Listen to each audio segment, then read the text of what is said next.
Hello. So, How are how- you? I'm doing good. How are you? I'm doing well. Saying, how do you say your name? My name is Raksha. Raksha. Yes. Okay, good. I usually say everybody's name wrong. No, you got it right. You got mine Good. right. Okay, so you said, I can't pull up the message now, but you wanted to talk about something very specific. So do you have like questions you just want to ask me, like an Yeah, interview? so I do have a list of questions. So Okay. I'm a coding instructor working for WhiteHat Junior. So from Okay. India. So we are going global and we want to start teaching across North America. So we want to know about like as to like how what are the things we need to take care before we start teaching kids there. Okay. So, anything you would like to add to it? Like, as to, So what, I guess my first question is, what specifically are you like what aspect of teaching the kids? so since this is, I want to know about the curriculum in particular as to as in, okay, let me just ask you the questions that I have. Okay. So, how much is off the curriculum skills valued by parents there? Uh, Valued by parents, Yes. little to none. Okay. The parents think it is 100% the teacher's job to teach the kids, and there is very little support from home. Okay. And what value does the existing education system focus on in instilling in students? So we focus on the curriculums and the state standards is our number one focus, but the other side of that, our big push is mental health of students right now. So kind of combining mental health with the curriculum is our big push right now. Okay. So, how easy is it for them to trust people from different demographies? Oh, very easy usually. Okay, great. So, I also want to know like how to balance between listening and speaking while interacting with kids as well as parents. So our rule is it's roughly 10 seconds of wait time. So if we ask a student a question, we kind of count to ourselves 10 seconds. And if you can see that they're kind of really focused and trying to come up with an answer, longer. But if they're just over there like, I don't care, then we just kind of move on to the next kid. But it's roughly 10 to 30 seconds, depending on the case, that you'll want to wait to get a response. Okay, so normally our curriculum is like so basically we have a one-on-one session. So it's Hmm. always going to be one teacher with one child. So we're focusing on one particular child. So Okay. how do they actually like it? So the The, attention that the they get kid, from the teachers, yeah. oh, the kids love one on one. Okay. I mean, that is something that in the public school setting, they don't get, and they really need it because we, at least in my county, students are so far behind from where they need to be because they don't get that one on one attention that they really need to help catch them up. So, no, they love it. Even the lowest kids who are the most struggling, if you're sitting one on one with them, you get their full attention because they crave it. As long as you're paying attention to them, they do not care. Okay. So they don't mind a little bit of extra attention. Absolutely not. They love it. Okay. And how about the screen time? My personal opinion is I think there's way too much of it, Okay. but part of that is COVID-19 Yes. because a lot of our teaching is done on the computer now, but academically, they're still learning. So it is what it is. We do what we have to do, but it's going to be different for each student. So some of our students who have ADD and ADHD, it is harder for them to focus when it's on a screen. but at the same time, if the lesson is engaging, they try to focus a little more. Okay. But Good. your average student doesn't mind it being on a screen. Okay. All right. So, okay, what else? Yeah, particularly now since we are taking coding classes, so anything in particular, about how much importance they give for coding or stuff like, something other than what they are doing at school. So, do the Yes. parents, are the parents going to mind, like giving them a little bit of extra screen time for some extracurricular activities apart from their school stuff. No, most of them will not care at all. And coding wise, so how many years ago was it? About 4 years ago, there was actually a big push to incorporate coding into the classroom, at least in Yeah. elementary school. And the kids loved it that they got that extra time. We would spend about, it wasn't very long, but about 10 minutes a day in the classroom where they got Oh, to that's work on nice. it. And they absolutely loved it. And I know my reasoning to parents, if they would call and say, well, why are they doing this? Because it's games to them. And I'm like, this is a serious profession that they can keep growing Yeah. with. And there's a need for people in that profession. So there's a shortage of people who are able to do coding and to write those algorithms.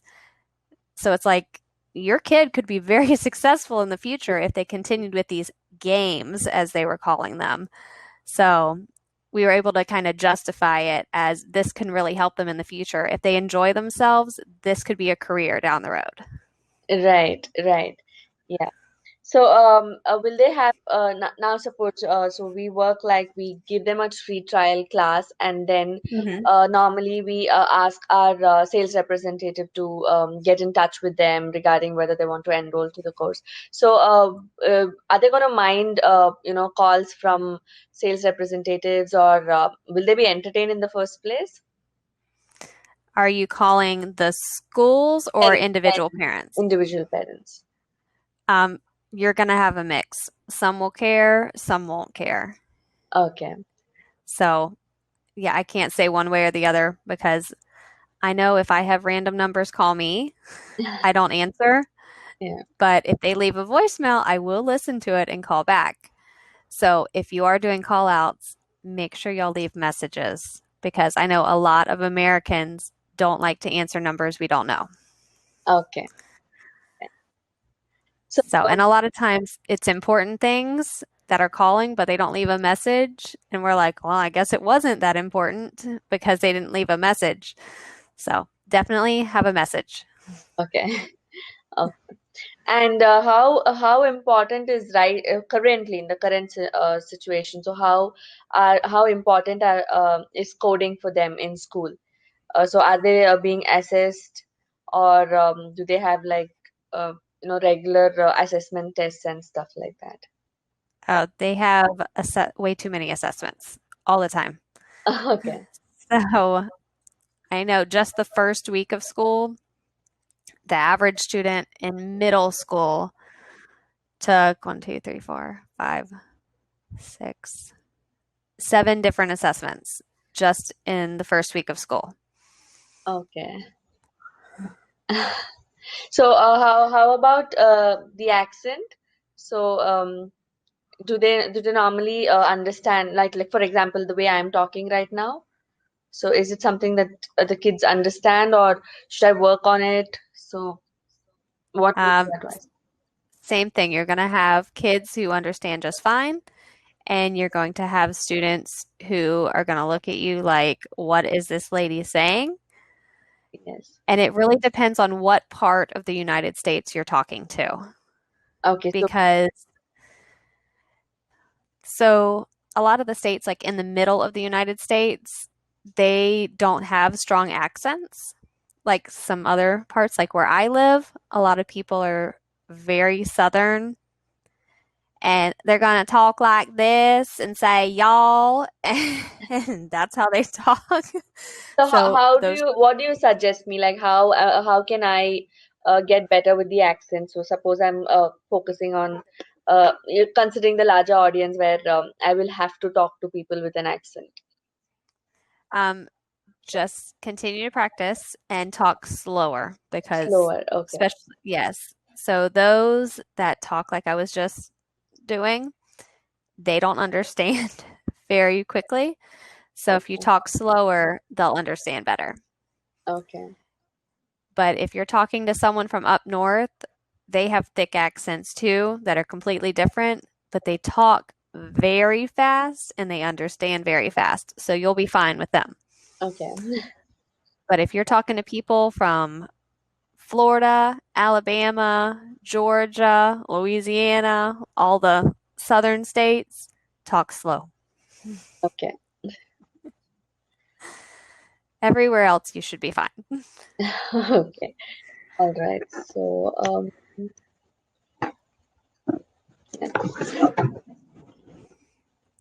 hmm. So what are the key personality traits exhibited by students and as they grow, and how do they change with age?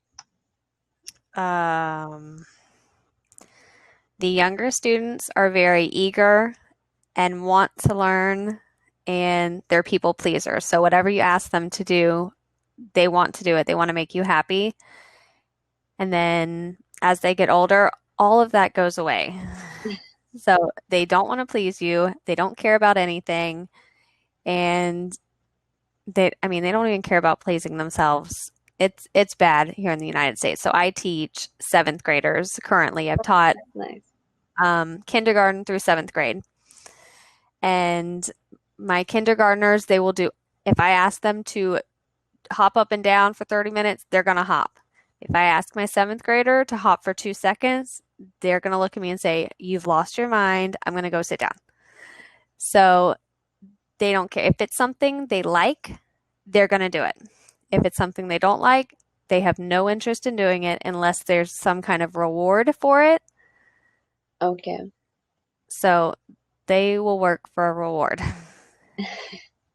And if there's not one, then unless they're interested in it, they really have no interest. But with coding, that crowd is easier to please because they love anything that is online, that is game related. Related.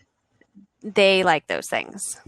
So, since they already have that as a part of their curriculum and they are learning it probably on a regular basis, so how can we convince parents that we are going to, teach them something new and it's going to be even better?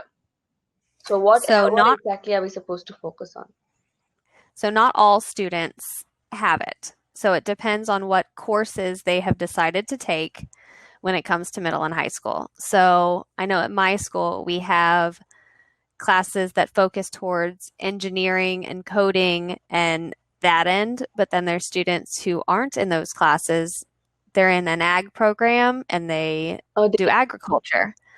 So you can really target all of those other kids as it being something they're not exposed to that they can learn in addition to their regular classes. And then for those students who are in the engineering program and that do coding, you can advertise it more as an extension to expand their knowledge and almost like a homework tool to help them become more advanced so they can excel in their classes at school. okay. Okay. So, normally, so you are teaching really young kids, right? So how do you manage, getting their attention for a span of 45 minutes or an hour? So, what are the I things that don't.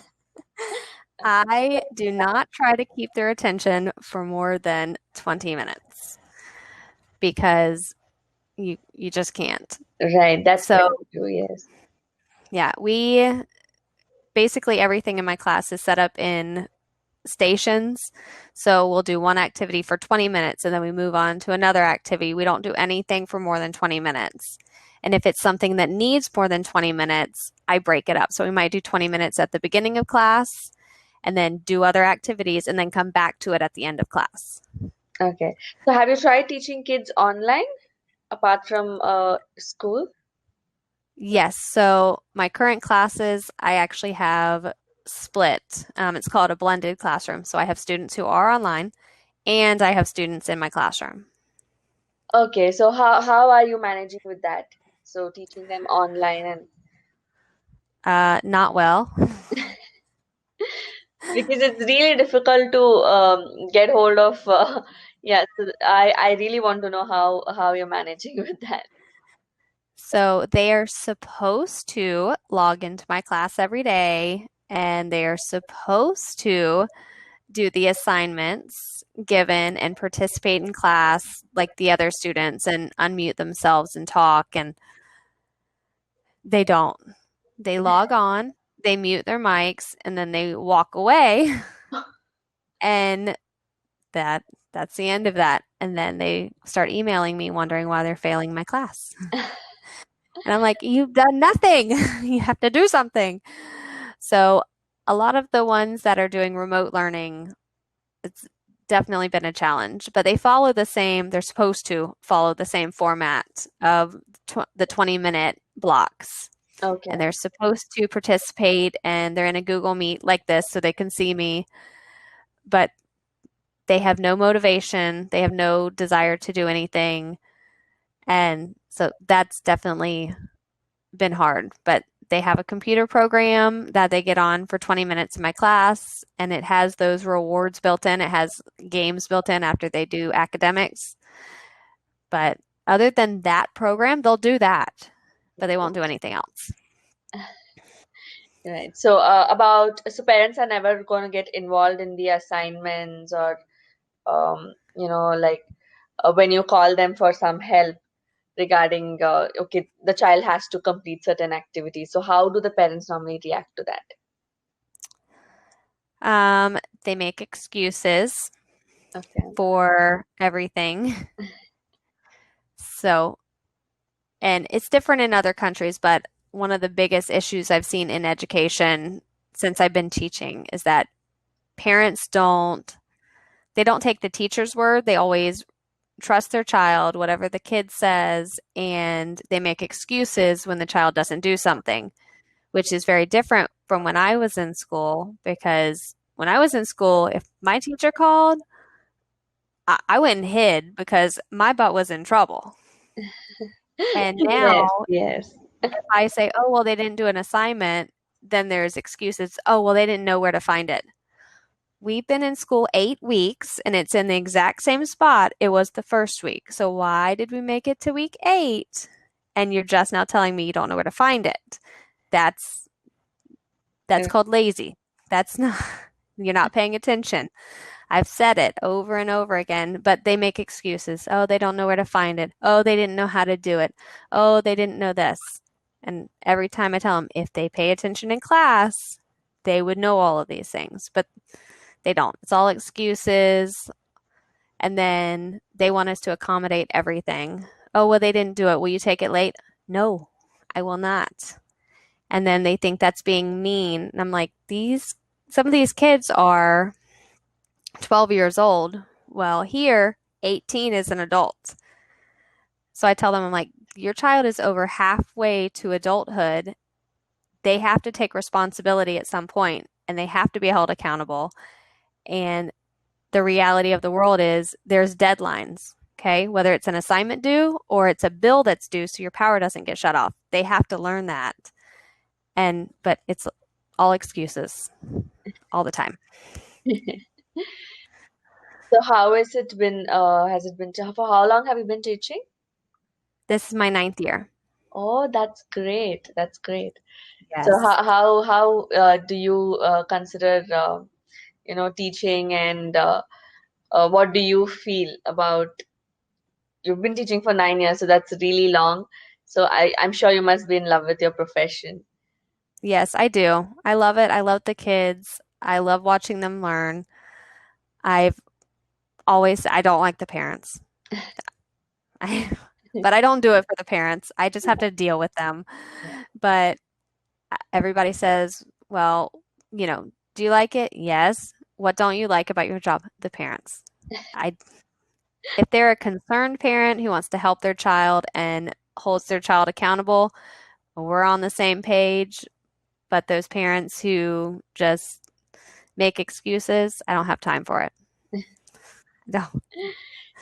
Once in how many days do they want, like assessments about their child, or do they even care about the assessments?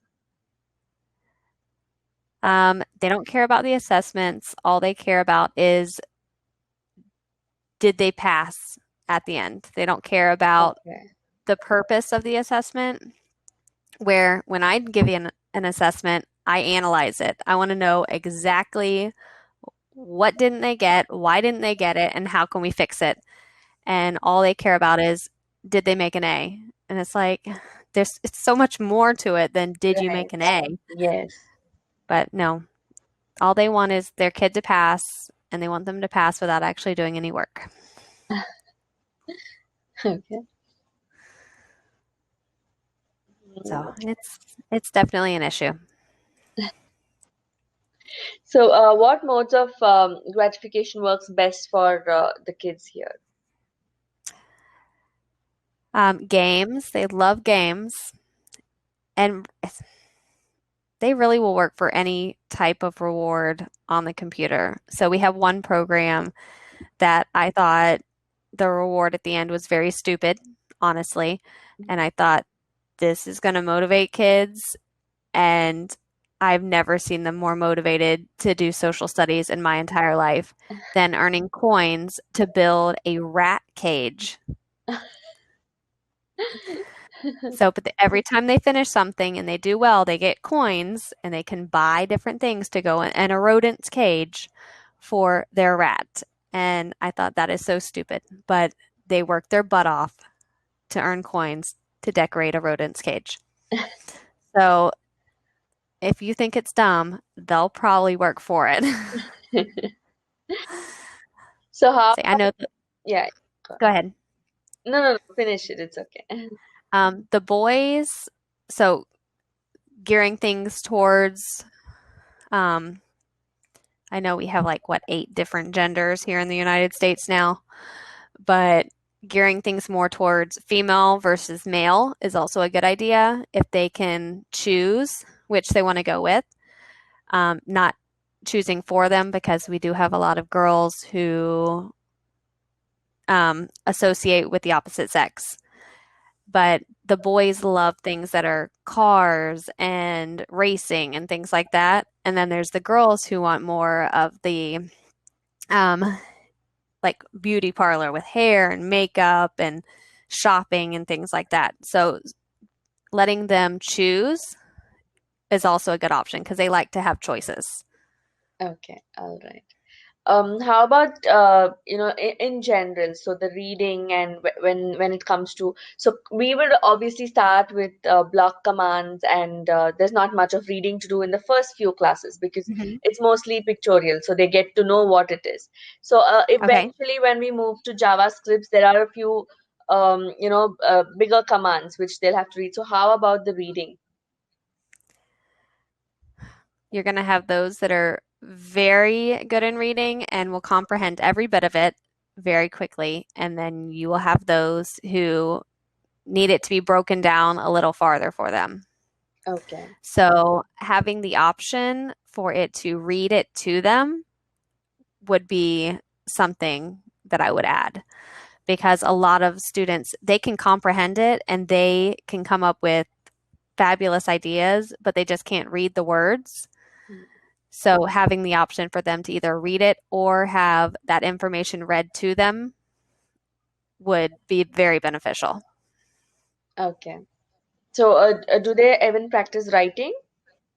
So are they Yes, they used do. to writing and a lot? They do? Yes. I mean, my student, I teach intensive reading and they write every day in my class. Okay, that's great. So So it's not very good, but they write. no, writing is actually a good practice because there are a few kids who just don't like writing stuff. Hmm. So they just want to, have their screen time and do things. So Yep. sometimes when I tell them like, make a note of this because this is something that you might use for the next few classes and you shouldn't be forgetting it. Some kids just don't want to write it. No, because they're lazy. They don't want to do anything. So the activity I make them do is to help them create thoughts and process faster. Um, I don't I don't care about punctuation. Right. All of the grammar things are not items I make them focus on. They do that in a different class. But I just want them to process because a lot of my students struggle with that and aren't able to come up with thoughts. So if you ask them, what's your favorite food? They will look at you and go, I don't know. And it might take them 10 minutes to figure out what their favorite food is. Okay. And then when you ask them why, they have no answer whatsoever. So they have to write in my class, it's timed for 10 minutes. I give them a topic, and sometimes it's a picture. It can be about anything random. And they have to write nonstop for 10 minutes and just get thoughts on paper. And it's really amazing because the first time I do it, I might have a student who only writes 2 sentences. But by the end of the school year, they can give me 3 or 4 pages That, in 10 minutes. so it's the But practice that matters. yes, but they're so used to not getting thoughts and writing things down that they can't do it. And then the complaining the first week, oh, my hand hurts. I'm like, if your hand hurts after writing for 10 minutes, we got a problem. Like that shouldn't hurt after 10 minutes. So about, yeah, like you said, the question like what's your favorite food, and they take time. So how creative, I mean, how creative does it get when they have to do things when how does the curriculum focus particularly on creativity of a child? None. Not at all. No. It is very it's very black and white. It's here's the facts and do something with it. Very rarely do they get to. So my writings are all about their thoughts. So if I show them a picture, I don't want them to tell me, "Oh, the picture showed blah blah blah." It's always, "What are your thoughts? What are your feelings, your opinion about the picture?" Because they can't do it. They don't know how to form their own thoughts because the curriculum is very, here's all the facts about science. Can you spit them back out and memorize it? And they don't have to work with it or do anything with it. So they don't get to be creative very often. Okay. That's actually really sad because I feel that kids have a lot of ideas and a lot of thoughts, Yes. and it can be put into great use, right? Yes. So that was, I almost sent my daughter's 4. I almost sent her to a private school. And because as a reading teacher, they had a phenomenal reading program. And I loved that. But she's so creative that I worried that that particular school was going to squash all of her creativity. Right. And I didn't want her to lose that. So I sent her to a different school because I wanted her to be able to continue being creative. But once they start getting older, it's gone and they don't know how to think for themselves, and it's not helping them as an adult. It's not helping them as a child because I think they pin it all up inside and they're afraid to let it out, Right. and it affects their mental health. So it's not good, Okay. which So, is why my house is a wreck because my kid comes home and I'm like, be free, do what you want. right. So the application-based questions, and so they're not taught something in particular, and then they're not asked to apply it. So they're asked to mostly memorize things. Is that how it works? It's mostly memorization, and if they're asked to apply it, it's very little. So say we're reading a text and then I might ask them, why do you think the author did this? It's very hard for them to come up with an answer because they they have no they haven't been trained to think for themselves and to think about other people's thoughts and why they do the things they do. So I ask it a lot in my class, but when it comes to your sciences and social studies and things like that, they don't. So, like they discuss in civics, the political parties. We have an election coming up. And so they've been discussing the Democratic Party and the Republicans, but because in the school they try to keep it very neutral, they don't really let them get into it and start to give their opinion about one side or the other. So it's very, here's what Democrats believe, here's what Republicans believe, and you're going to keep your mouth shut because we don't want people to disagree because this is America and we can't do that. So, Right. yeah, they squash a lot of independence and thought and creativity. Yeah. So I do understand that every child is different and there are, different kinds of kids. So we can't really compare them. But in general, so are the kids here, expressive? So when they don't like something, um, be it whether they're rude or just tell that, no, I don't want to do this. So I'm talking about the younger kids. Yes, Like, they are all very expressive. okay. Yes, they will express themselves in that regard. Um, they just don't know how to have differences of opinions.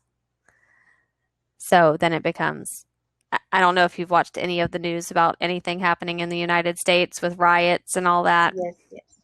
but everything seems to be very one-sided now. You can have your opinion, but if somebody doesn't agree with your opinion, then it's just they're wrong. And it's a big problem. It's like, no, we don't have to believe in the same thing. We No don't have to room for agree on the same discussion about thing. differences in opinion. Yeah, no, they can't. But it's like my brother and I have very different opinions politically. And but it's like we can discuss it. We can have a conversation about it. We can move on. We don't have to agree, but a lot of the younger kids and middle school and high school, if it's not their way, it's just wrong. It's wrong in their eyes. And they fight back against it. So how much of importance do they give to a teacher in their lives? It depends on the student and very little. There's very little respect for teachers these So there is days. no emotional bond or an attachment that they have to their teachers. Uh, Some students, yeah, it depends on the child again, right? yes. So those students who don't have a good home life and school is their safe place, those kids, they kind of latch on to a particular teacher usually, and because that's their safe place, that's their comfort zone. So it's different. The ones that have really great home lives, a lot of them come to school, get their work done, go home, everything's happy.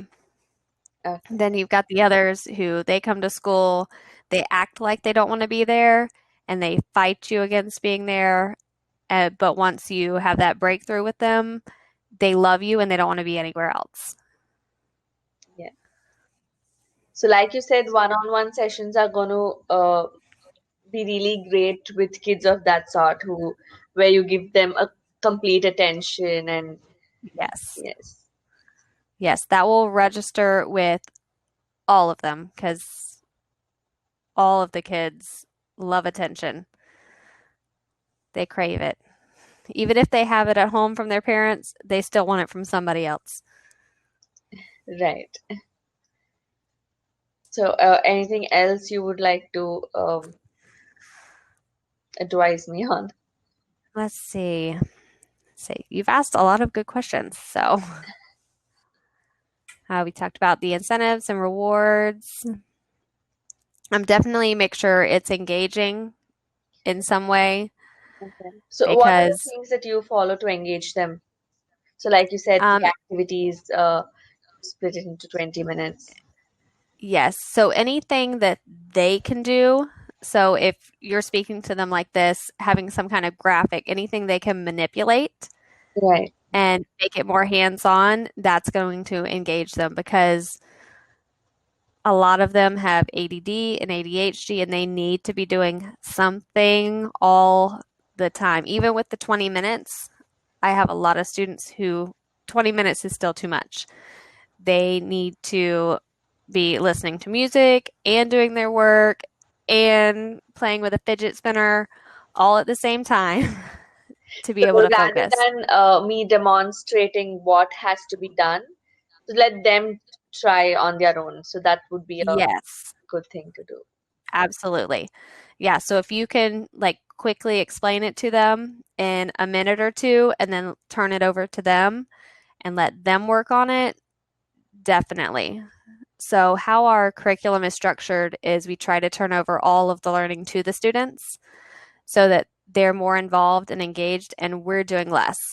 So, when I was in school, you sat in a desk, the teacher stood at the front of the room, they would lecture you for 45 minutes and you'd make a bunch of notes and you went on with life. And now it's like I'll talk for 5, 10 minutes max, and then they start doing things Yeah. because they need to do it. And they learn faster that way and they retain it better that way. And especially with coding, they're going to want to be doing it. They're going to be like, okay, I got it. I got it. Let me do it. So, So one more question. So they don't mind seeking help. So suppose they get stuck at a particular point. So are they the kind like, no, I'm going to try it by myself, or let me take help. So how are the kids normally? so initially, um, they're going to be very quiet and they're going to want you to do a lot of the work. And if they don't get it, a lot of them will sit there and just pretend they have a clue. And you'll notice real quick that they don't. And you'll have to kind of guide them. But if you remind them frequently, let me know if you need help. Let me know if you need help. If you don't understand it, then they will. They'll start asking. But you'll have those students who will immediately say, I don't get it. What do I do? And then you're going to have those who just kind of sit back and they think if they sit there long enough, you're going to do it for them. And as long as you don't start doing it for them and you keep pushing them to do it, they'll start doing it and start asking questions. But kids are interesting. Yeah, totally. So, yeah, I mean, it's just like on Cambly. Each student is different. How you interact with them is different based off their level and what they want to work on that day. So, whoever's working with them on the computer is going to kind of have to assess it. And if they're working with the same student every time, they're going to get in that groove and they're going to know how that student functions. True, right. Let's see. All right, so we did rewards, engagement,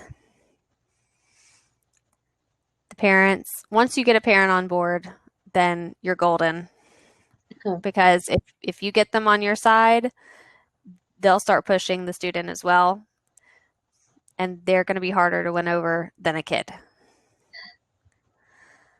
Um, So what kind of things actually excite parents? um, most of them, it's going to be how can this benefit their child in the future? So not okay, they need to learn this right now. Like students will say, "Why do I need to know this math? I'm never going to use this in the future." And but as soon as I say, "Well, do you plan on having a job and spend money?" Well, yeah. I'm like, how do you know they gave you the right amount of money at the end of the week on your paycheck? Can you do the math to calculate that? Well, what if when you go to McDonald's and you hand them your $20 bill, how do you know you got the right amount of change back? And it's like if you can connect it to reality and how they're going to use it, then they're sold. But if they think I'm never going to use this in my life, why do I need to know this? They don't care. Okay. So, same with parents. If you can connect it to the possibility of something in the future, they're going to be sold. Okay. But that's why a lot of students who enjoy art or want to go into acting and things like that, parents, they don't want to have anything to do with it. They think that's not a real job or a real career. And if you can give them examples and say, oh, well, look at, I don't know any artist. So, but if you look at such and such, they began painting when they were 5, and look at them now, they're a millionaire. Right. um, then they're like, oh, okay, well, maybe my kid can do that too. Okay. So, yes, being able to connect it to the real world and how they can actually apply it and use it is going to be key. Let's see. I'm trying to think if there's anything else.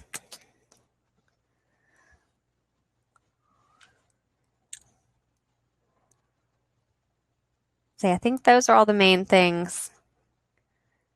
And then if they're working with kids online, having some kind of not just computer incentive, but behavior incentive for them at the end is going to be beneficial as well, because you'll have parents who sign their kids up, but the kids don't want to do it, and you need something as an incentive for them to behave while they're participating in the lesson.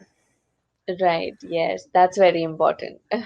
So that has nothing to do with the program, but Yeah. they're definitely going to need something in place, because same thing with my remote students during the day. They still earn rewards just like the kids in class. And if they didn't, they probably, the ones that do participate, probably wouldn't do anything at all if there was no incentive. Right. So definitely having some kind of behavior management in place. So I think that's all. I can't think of anything else. Do you have any more questions? I'm pretty much, I had made a list of questions. I've covered all of them. Okay. So, yeah. I one more thing, one last question actually. So again about the accent. So if they don't get you, are they going to tell you that we are not getting your accent? Slow down a bit. Are they're not going to say that? Nope. Okay. They're probably going to be really quiet, and they might say, huh? Okay. So we'll have to figure it out when they're really quiet and not responding, that they probably are not getting Yes. what we're saying. Yes. Okay. Because most of the parents are not going to say, you'll have those that will. They're going to say, I don't understand what you're talking about. Can you slow down? Can you repeat yourself? But a lot of them, they're going to do like kids. They kind of shut down when they don't understand something, and they're going to be quiet. And then you might just have to say, would you like me to repeat that? Okay. Would you like me to slow down and go over it again? Is there anything you're not sure of? Because they might just be quiet because they're processing everything you have said. So you can just ask those follow up questions. Okay. So this is for the ones with a heavy accent, right? Hmm. Okay. So, yeah, I've understood you fine. So, do you want to use the rest of your 16 minutes or save them? Yeah, th this should be fine. I've pretty much Okay. covered everything, and I had a great time. Thank you. Thank you. I've enjoyed this. It was lovely interacting with you. Thank you. Especially that you're a teacher and you teach kids. I could relate really well and ask you a lot of questions that I had on my mind. Good, good. I'm glad I could help. Thank you. You're welcome. Is it morning or evening there? It's morning. It's 8:45 a.m. Okay. Well, if you have any more questions, feel free to, you can schedule another call, or if you just want to send me Sure. a message with them, Yes. I can respond that way as Yeah, well. that would be great. So, if I have other questions in particular, probably I'll leave a message and then we can arrange for another session. That'll be great. Absolutely. Thank you so much. So, it's You're 9 for welcome. you? Yes, Oh, so it is almost 10:15. oh, you'll have to. So what time do you normally sleep? As soon as I get off here at 11 o'clock. Okay, okay then. Okay, thank you so much. You're So, welcome. bye. Have a good day. Thank you. Good Bye. night. You're welcome.